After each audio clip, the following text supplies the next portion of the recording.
To this point, we've been looking at descriptive statistics, meaning just the statistics that give us the general idea of what's happening based upon a single factor, or occasionally we'll throw in a second factor as well.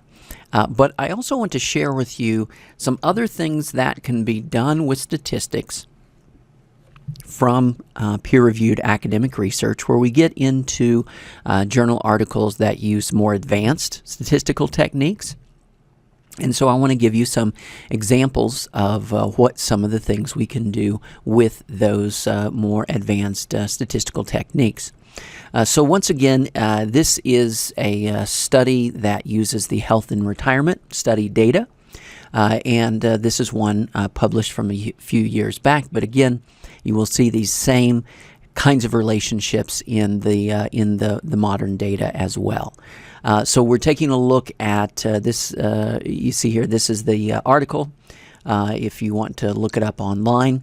And you may notice this was when I was on faculty at the University of Georgia before I got the offer you couldn't refuse to come to West Texas.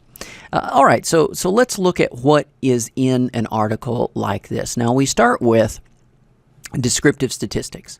Now, what we're looking at here is we've got first the group as a whole. This is everybody in, and notice here we're just using a single year of the HRS. So we're not looking at it over time. We're just taking a snapshot of saying, okay, what does it look like for the year of 2006 in the health and retirement study? Although these numbers are relatively similar, other than the trends you've already seen in other years. And then we want to compare the group as a whole with three different subgroups. So the three different subgroups are, we've got those who do not have documents, those who do have documents but they don't include charity, and those who do have documents and they include charity. Okay, so these are our three groups. And this allows us to compare the different characteristics of these different groups. So if it helps visually, this no will or trust group, that's this group here, right? This group that has a will or trust but no charitable component, that's the red part of this group here. And then finally, this group here, this is those who have estate planning documents and they include charity. That's how those three things connect, if my beautiful artwork is helpful to you there. So because these numbers are a little bit small, let me blow them up a bit so we can look at each segment. So what I want to do is I'm just pulling from this table, which you can find in the original academic journal article. And so, for example, the first two we're looking at household income and household assets. And so I want to pull that out, and let me make that a little bit bigger. So again, these are the same numbers. And what are some things that we notice here? And in particular, we're going to be looking at academic research, so it's helpful for you to know how to interpret some of these little factors that we put on here.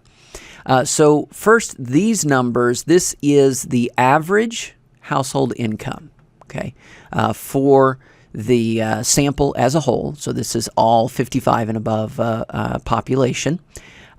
These are weighted means. What does that mean? That means that this is weighted to represent the national population. So what we're saying here is that this is the national population of 50 and above people, age 50 and above people in the U.S., and we're estimating that from the sample of people who are participating in the health and retirement study. Okay, so this number is not precisely the average income of everybody in the health and retirement study. It is, in fact, the estimate of the average income of everybody in the country over age 50. Okay, so we're using this sample of people from the Health and Retirement Study to project out to the national population. Now, when we project a number, which is what this is saying for the country as a whole, we estimate that in 2006, the average household income was $77,341. When we do that kind of a projection, because we are projecting, we also have this thing. This is a standard error. The standard errors are reported in parentheses here. Parentheses don't mean negative. It means that's just where we're plugging in the standard error. What is the standard error? We see it down here. A measure of the statistical accuracy of an estimate equal to the standard deviation of the theoretical distribution of a large population of such estimates. So what does that mean? That means if this population of estimates, in other words, if we kept projecting from different samples that were like this sample, if we kept projecting from different samples to the national population, our projections, if those projections are normally distributed, 68% of those estimates would be within plus or minus this $3,037 of this estimate, okay?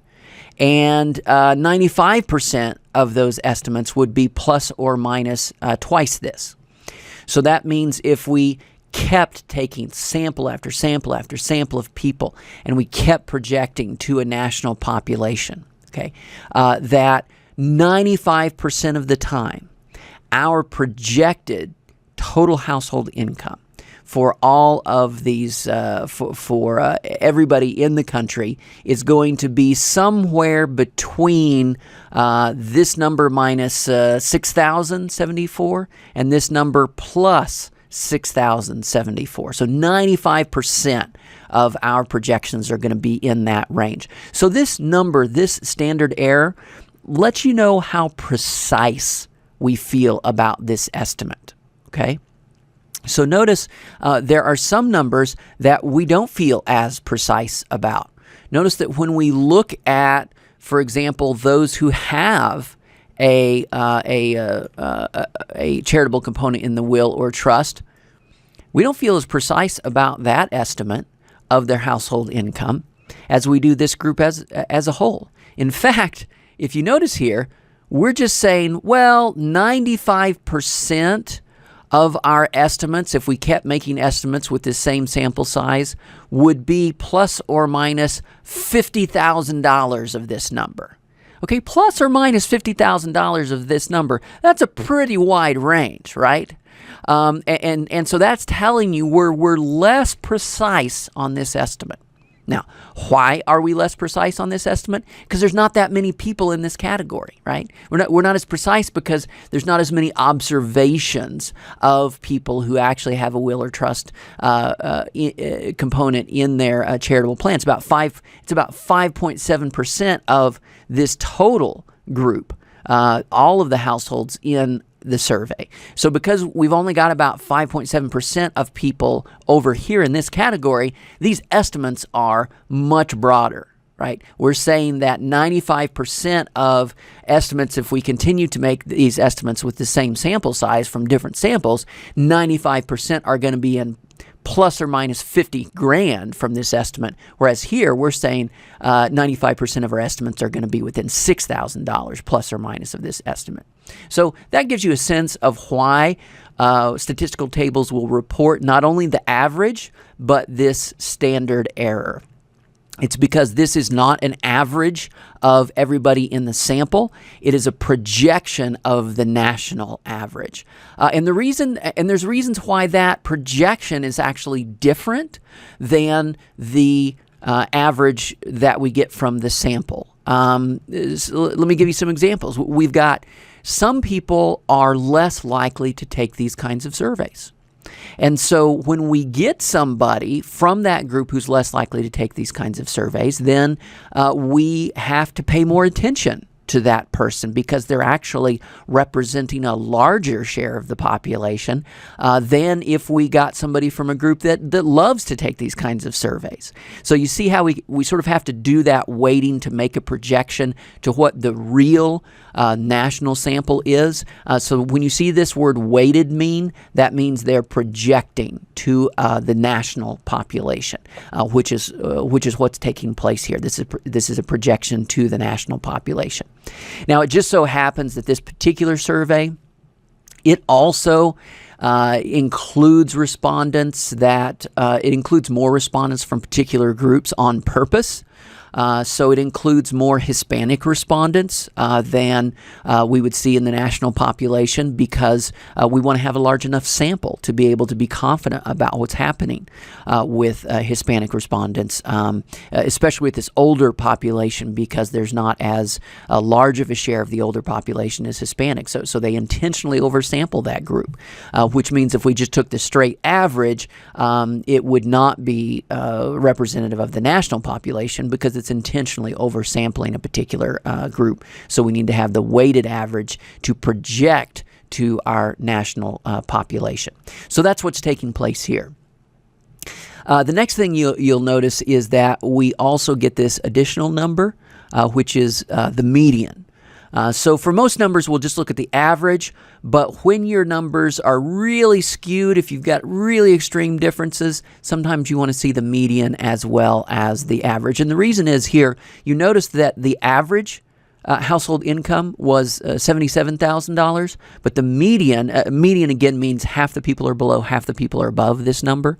The median is only $43,000, and that's because, look, you throw a few people in that have $100 million salaries, it's really going to drive up your average a lot, even though it doesn't mean that the middle person is any different. So this median is telling you what's the middle person making, right? So we include that number as well.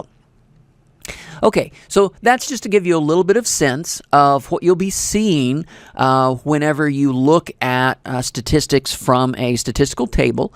And this is a descriptive statistics from a statistical table. When you see it is from a weighted mean, that means it's projecting, typically it means it's projecting to a national population. The standard error, which means how precise is that estimate of what's going on in the country as a whole. And then, of course, the difference between an average and a midpoint, in this case, a median. So that's the difference there. Let's now look at what are the differences between our groups. Okay, so we look at people who don't have estate planning documents. And what do we notice about them? Well, we notice first that they're not making quite as much money. They don't have quite as much income. Population as a whole has an average income of a little over $77,000. Population that has no will or trust documents has a little bit lower average income.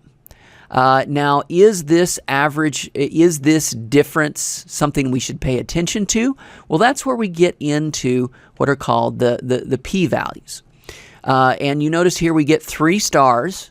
If we get a star next to something, and 2 stars is better, even 3 stars is even better, that means, hey, pay attention to this difference, okay?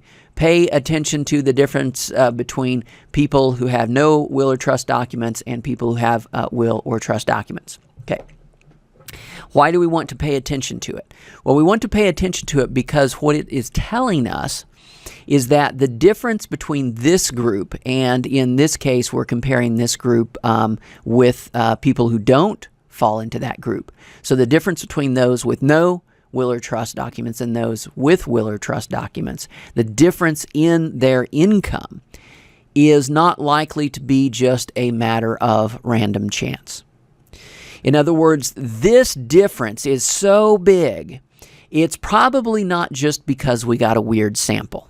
Right? It's probably not just because the people that we happen to sample in the health and retirement study happen to be an unusual sample, when in fact there really is no difference in the income between people who have will or trust documents and those people who don't in the country as a whole. Okay, that's probably not what happened here. What's the likelihood that there actually is no difference in income in the country as a whole between people who have will or trust documents and people who don't have will or trust documents.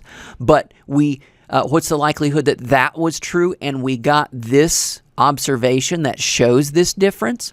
Well, we would put that probability at less than 0.001. So less than a 1 out of 1,000 chance that this was just a weird sample and there really is no difference in the population. So we're pretty confident there actually is a real difference in the population, and that's what these stars mean. So what does this tell us? This tells us that people who don't have planning documents, among those who are over age 50, they have less income. They also have fewer assets. Okay. This is everybody as a group. This is just the people who have no will or trust documents. And of course, this makes sense. The more assets you have, the more it makes sense that you're going to want to have a will or trust document. All right. Now let's look at people who have a will or trust document, but they don't have charity, and people who have a will or trust document and they do have charity. Notice that people who have a will or trust document but don't have charity, they have about the same income as everybody else, right? No difference there. We don't get any stars on this difference because we're saying, yeah, they're about the same, right? But people who do have a will or trust document with the charitable component, oh yeah, big difference here. Look at this. These people have income. It's more than double the income of the national population as a whole. Now, obviously, we're not estimating that very precisely, right? This is a really big standard error, but we're estimating that they have pretty high income. Household assets, the same thing. We get a dramatically higher household assets among those who have a charitable component. We also have higher assets among those who don't have a charitable component compared with the rest of the population. So I just wanted to sort of dive down into that academic research article so that when you see a table like this, don't freak out. You can actually interpret this. This is actually something useful. Okay, so let's look at the next set of results. Again, we have the same 4 categories of everyone in the country, age 50 and above. We've got those with no will or trust, those who have will or trust with no charitable component, those will or trust with a charitable component. So we start to see some significant differences here as well. Among this population, those who do not have a will or trust, they tend to be younger. So no surprise there. We've already seen that as people age, their propensity to have a will or trust document increases. And we see both of these categories are actually older age categories that have the will or trust documents. And here we see the impact of children. Those who have no will or trust documents actually have more children. No difference. There is no difference, statistically significant difference, or really any difference at all for those who have a will or trust but no charitable component. But notice what we've got here. We've got this noticeable difference where the frequency or the number of children is lower for those who have a will or trust document with the charitable component. Now, I'll mention that there's actually a couple of different things that are taking place here. The important thing to keep in mind is that the key determinant of having a charitable component in a will or trust is not, strictly speaking, the number of children, it's the presence of children. In other words, the key indicator is whether or not a person is childless. There's relatively little difference between whether a person has 1 child, 2 children, 3 children, and their likelihood of having a charitable component. In fact, at a certain point, it starts to work the other way. So what I mean by that is that compared to somebody who just has 1 or 2 children, Once you get to people who start having 6, 7, 8 or more children, the propensity to have a charitable component in a will or trust document actually goes up. And the reason that is that people with that many children are more likely to have a strong religious affiliation. So that might be, for example, with Catholic or Church of Latter-day Saints, Mormon, where that strong religious affiliation is expressed both by a large number of children and by a willingness to put in a charitable component into the estate plan, often a religious charitable component. So keep in mind here that even though we do have this difference in lower number of children, that actually the real indicator is the presence of children, not so much the number. Then again, we look at grandchildren, number of grandchildren. We once again see this big difference here where there is a lower number of grandchildren. But as before, it has more to do with the presence of grandchildren in this category than the absolute number of them. We look at volunteering. No surprise here, people who volunteer are more likely to be in this category. So the way that's expressed here is the percentage of each category that volunteers regularly. So for the population as a whole, about 34%. For those with no will or trust documents, 26.7%.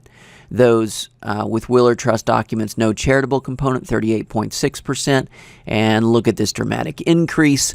Those that have a charitable component in a will or trust document, over 60% are volunteers. And then again, no surprise here when we look at the share of people in each category who donate at least $500 a year. And just as a reminder, in the health and retirement study, the question about current charitable donations is only for people who donate at least $500 a year. So technically, this should be greater than or equal to. So let me sort of insert that, even though that didn't make it into the article. So the exact question is, in the last calendar year, so this is actually inserted into the question. So, for example, if you were being asked this question in 2019, the question would say, in 2018, did you donate money, property, or possessions totaling $500 or more to religious or other charitable organizations? And then it comes with the explanation that the United Way, the Heart Association, educational institutions, religious institutions, or other such groups are charitable organizations. If you were married, that question would be, in 2018, did you or your husband, wife, or partner donate money or possessions totaling $500 or more to religious or other charitable organizations? So again, that's the nature of this specific question. For the population as a whole, just under half donate at that level. And again, the population as a whole of folks that are over age 50.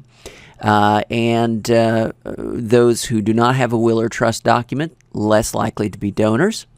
Those who have a will or trust, more likely to be donors, even those that are not including a charitable component.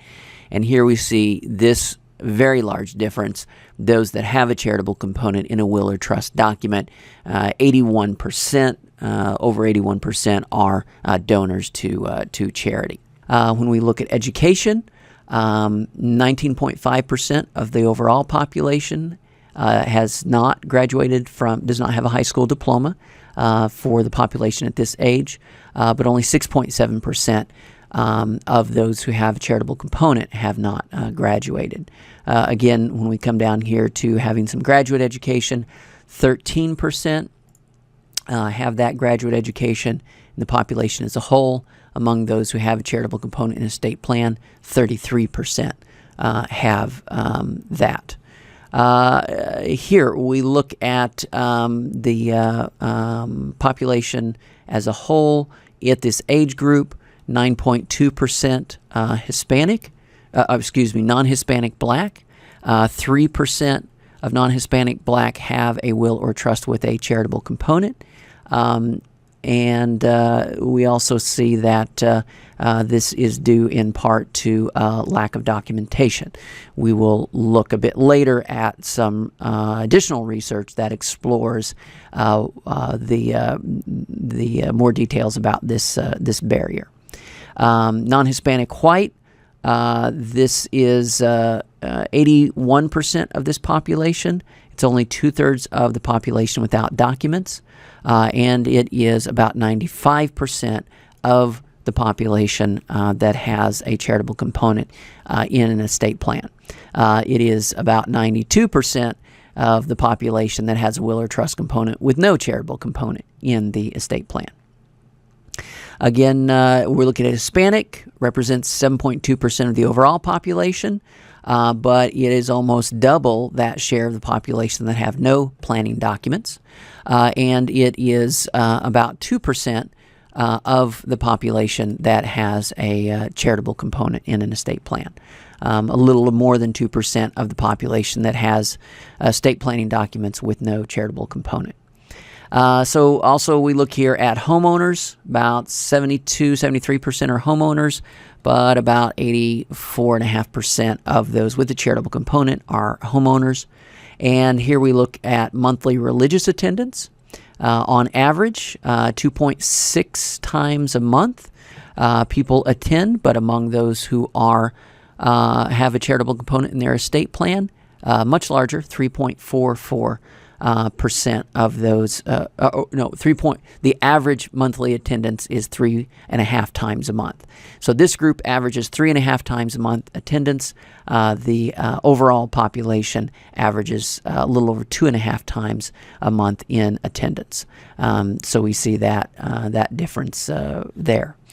Which makes sense because obviously if you have a gift to your church or other religious organization, you will be in this last category.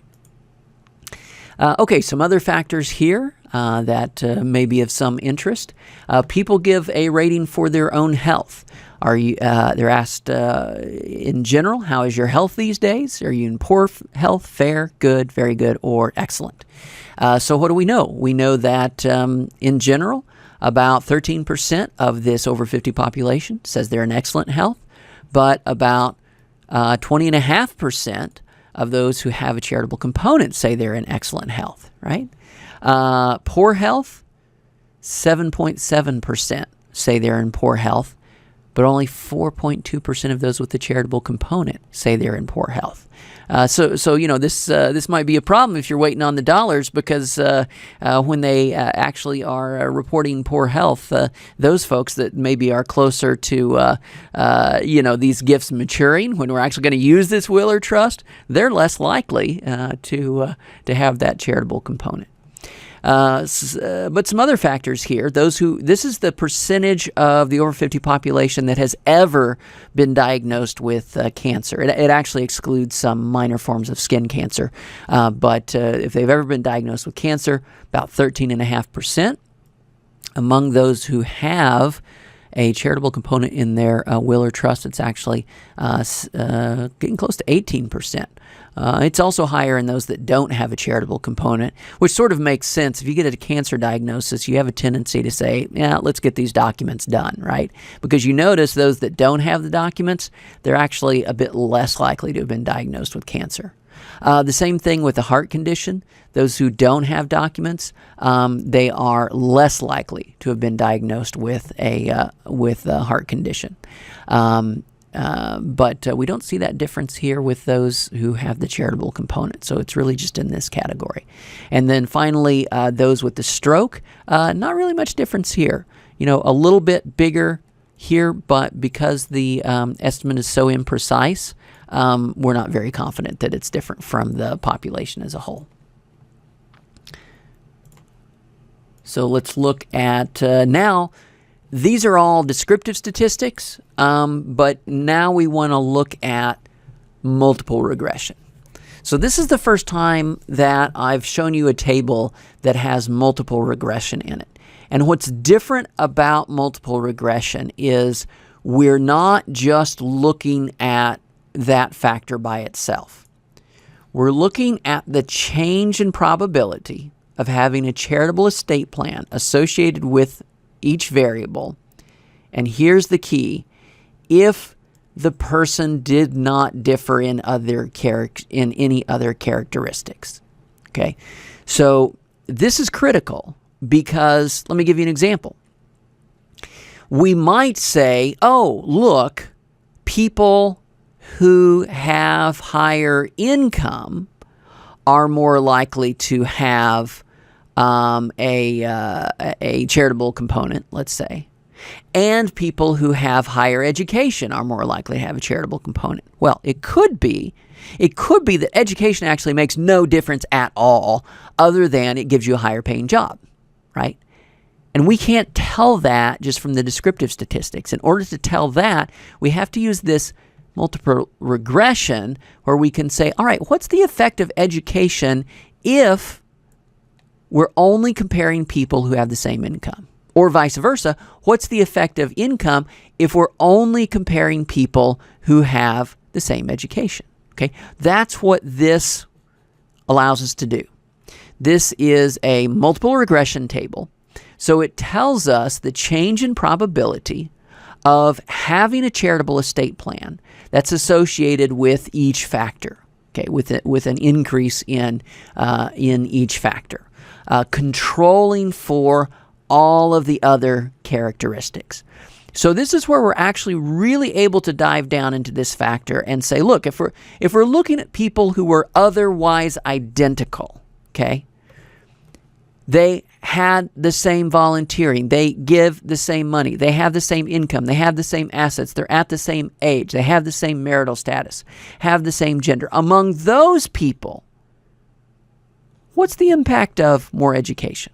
That's what this is telling us. Okay, that's what a multiple regression allows us to do that we can't do with other categories. Okay. So what does this? How do we translate this beast? Right. Let's start with something simple. What is the effect of having grandchildren? In this case, having both children and grandchildren, on the probability of having a charitable estate plan, controlling for everything else. Now, this is what's called a probit regression. In a probit regression, we actually can't directly translate the coefficient. Fortunately, we're converting this into a probability. So this tells us that your probability of having a charitable estate plan drops by 10 percentage points, about 10.5% percentage points less likely to have a charitable estate plan if you got grandkids as compared to somebody who's childless. That's the category that's not included here. Notice we have children with grandchildren, children without grandchildren. Our comparison category, which is not included, is those who have no children at all. Okay. If you have children without grandchildren, so it means you're in this category, not that category. As compared to somebody who's childless, you have about a 3 percentage point lower probability of having a charitable estate plan. Okay? Now, notice we've got these two categories: all individuals and individuals with a will or trust. Now, the reason we divide that is this tells us the effect on both factors combined. That is, both, because to have a charitable estate plan, you've got to, number one, have an estate plan. You got to have a will or trust document. And number two, you've got to include a charitable component in that will or trust document. Okay. So when we look at the effect among all individuals, we're looking simultaneously at the combined effect of having an estate plan and of having a charitable component in that estate plan. Okay. Now, if we want to separate that effect, we only look at people who have will or trust documents. Okay. And so now we're looking only at, among those who have estate planning documents, what is the effect of this variable on having a charitable component? So when we look at the probability here, we now get almost a 24.5% probability drop. So 24.5 percentage point drop in the probability of having a charitable component among those with a will or trust document if they have grandkids as compared to childless. If they just have kids but no grandkids, about a 7.5 percentage point drop in the likelihood that they're going to include a charitable component as compared with individuals who are childless who have a will or trust document. So if you want to combine both decisions, that is, number one, the decision of having will or trust documents, and number two, the decision of including charity in those will or trust documents, here's the combined effect on the probability. If you want to separate and just look at the effect among those who have will or trust documents, here is that separated effect. That's what this is. That's what this is telling us. So let's look at some other factors. Volunteering is positive in both categories, here and here. So we see that volunteering and giving are positive. And the reason I'm saying that these are all positive is, notice we see this. That is 3 stars. These things are all statistically significant, highly statistically significant. And so we're very confident of the existence of an effect here. So what are some weird things that we see here? Well, we see this weird thing. We're looking at income, and we say, income is not statistically significant at predicting having a charitable estate plan among the population as a whole. Now, it is useful among those who actually have documents, but not useful to the population as a whole. Why in the world is that? Well, the reason is this. It's because we're looking at people who have differences in income among those who have the same level of wealth. You see what's happening there? So in this case, these things are highly correlated. So your level of wealth is a pretty good predictor of your income. So if I'm only looking at people with exactly the same level of wealth, the income in this case may not make that much of a difference. So the reason that we see that is just because we've got this other factor in here that's very similar. Age, older adults. This is saying that older adults, when you compare otherwise identical people, identical on all of these other characteristics, older adults more likely to have a charitable component, even among older adults that have will or trust documents, more likely to have a charitable component. Now let's look at something interesting here. If we look at the effect of being married on the probability of having a charitable estate plan, we say, oh yeah, people who are married are more likely to have a charitable estate plan. But notice here, among those who have documents, it doesn't seem to make a difference once we control for their age, their wealth, their volunteering, all these other factors. So this suggests that the effect of marriage on charitable estate planning is mostly just to get people to plan.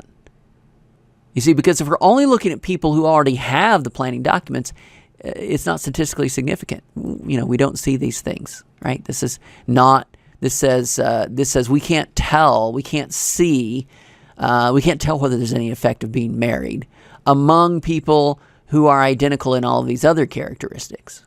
The effect of being married among those who have estate planning documents, we can't see that there is an effect. So some other things, male versus female. Once we control for all this other stuff, we don't see any effects of gender. Now, that doesn't mean males and females don't behave differently. They may behave differently, but apparently they're behaving differently largely because they may be different in some of these other characteristics, right?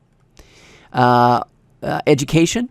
Those who have less than a high school education, and the omitted category here is we're comparing against those who have a high school diploma, they're a bit less likely to have a charitable estate plan, but it's not statistically significant among those who actually have the documents. So it's more an issue of it's a barrier for their documentation, right? But once we get up to those that have graduate education of some sort, more likely to have charity, even among those who have documents. So it's not just a documentation effect here, it's also a generosity effect among those who have the will or trust documents. Now, as we get into this, there are some interesting results here, and we're actually going to dive into this in more detail in a bit later. When we look at, and this is non-Hispanic Black, we see that non-Hispanic Black significantly less likely to have a charitable estate plan. But notice what happens when we're only looking at people who have will or trust documents.